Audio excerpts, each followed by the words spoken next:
ఈరోజు నేను సర్వనామం చెప్తున్నానమ్మా. ఒకసారి చూడండి, బాగా నేర్చుకోండి. सर्वनाम नाम के बदले आने वाले शब्दों को सर्वनाम कहते हैं.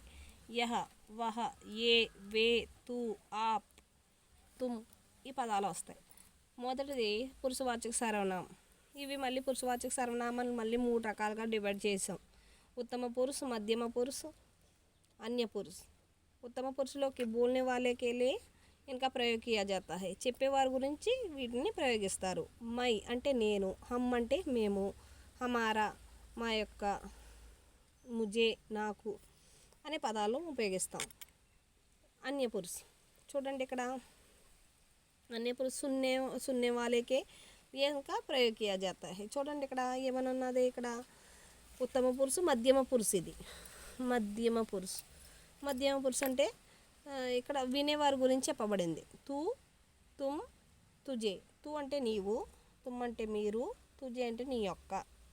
अन्य पुरुष सुनने वाले के अतिरिक्त इनका ప్రయోగ్ కియా జాతా హై. చెప్పేవారి గురించి వినేవారి గురించి కాకుండా వేరే వాళ్ళ గురించి ఇక్కడ చెప్పబడింది. వహ, యహ, ఏ, వే అనే పదాలు వస్తాయి. ఇక్కడ పురుషవాచక సర్వనామం మొదటిది. రెండవది చూడండి నిశ్చయవాచక సర్వనామం. మూడవది అనిశ్చయవాచక సర్వనామం. నాలుగవది సంబంధవాచక సర్వనామం.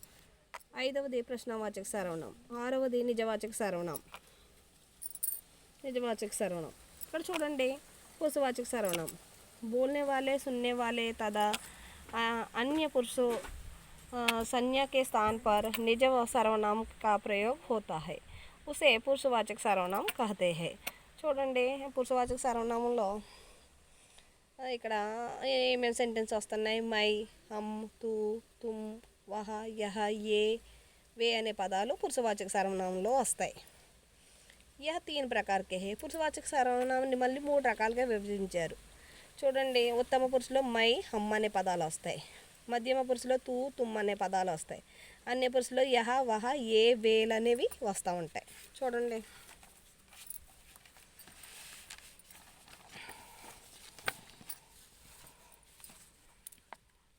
పురుషవాచక సర్వనామం తెలుగులో చెప్తున్నాను చూడండి. చెప్పేవారు, వినేవారు, మిగిలిన వారు పేర్లు బదులుగా ఉపయోగించే పదాలను పురుషవాచక సర్వనామం అంటారు.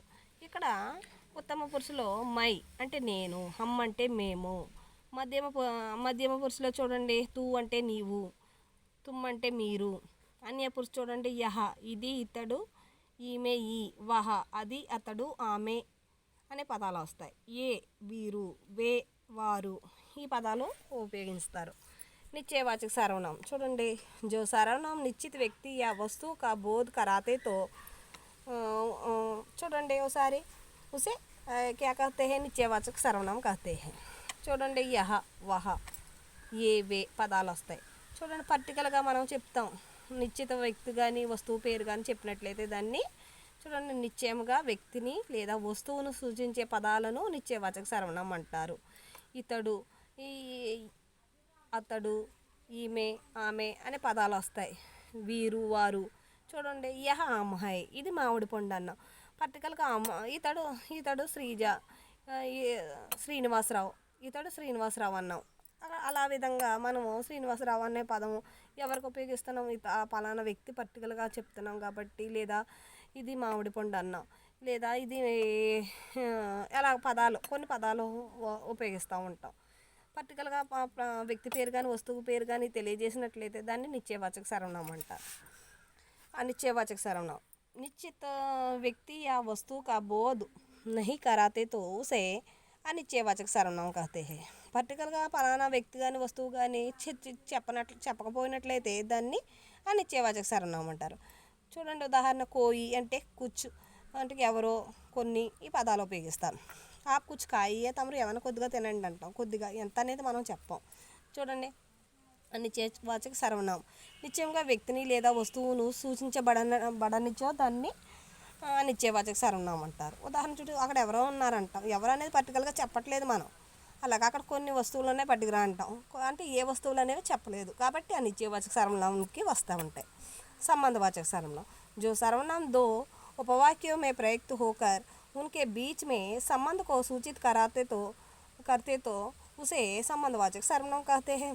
చూడండి రెండు ఉపవాక్యాలను కలపడానికి ఉపయోగించే పదాలని ఏమంటారంటే సంబంధవాచక సర్వనామం అంటారు. సంబంధాన్ని తెలియజేస్తే సంబంధవాచక సర్వనామం అంటారు. చూడండి, జో కరేగా జో బరేగా, ఎవరైతే కష్టపడతారో వాళ్ళే ఫలితాన్ని అనుభవిస్తారు. యహ సీతాకి బేటీ హై, ఈమె సీత యొక్క కూతురు సీత యొక్క కూతురు అనే ఉపయోగిస్తాం. సంబంధాన్ని తెలియజేస్తాయి ఈ పదాలు. చూడండి, ఒకసారి చూడండి, తెలుగులో కూడా చెప్తున్నాను. సంబంధవాచక సర్వనామం రెండు ఉపవాక్యముల మధ్య సంబంధమును తెలియజేసినట్లయితే సంబంధవాచక సర్వనామం అంటారు. జిసే దేకో వహి ఖుష్ హై. చూడండి, జో కరే సేవ సో పావే మేవ, ఎవరైతే కష్టపడతారో వాళ్ళే ఫలితాన్ని అనుభవిస్తారు. జో సో అనే పదాలు ఉపయోగిస్తాం సంబంధానికి తెలిపేదానికి. ఒకసారి చూడండి, 5వది प्रश्नवाचक सर्वनाम। किसी व्यक्ति या वस्तु को बारे में प्रश्न पूछते तो उसे प्रश्नवाचक सर्वनाम कहते हैं. ఒక వ్యక్తి గురించి కానీ ప్రశ్నించినట్లయితే, వస్తువు గురించి కానీ ప్రశ్నించినట్లయితే దాన్ని ప్రశ్నవాచక సర్వనామం అంటారు. కౌన్, క్యా. చూడండి, ఇక్కడ కౌన్ అంటే ఎవరు, క్యా అంటే ఏమిటి, ప్రశ్నవాచక సర్వనామం. ఎవరినైనా వ్యక్తిని గురించి కానీ వస్తువు గురించి కానీ ప్రశ్నించినట్లయితే దాన్ని ప్రశ్నవాచక సర్వనామం అంటారు.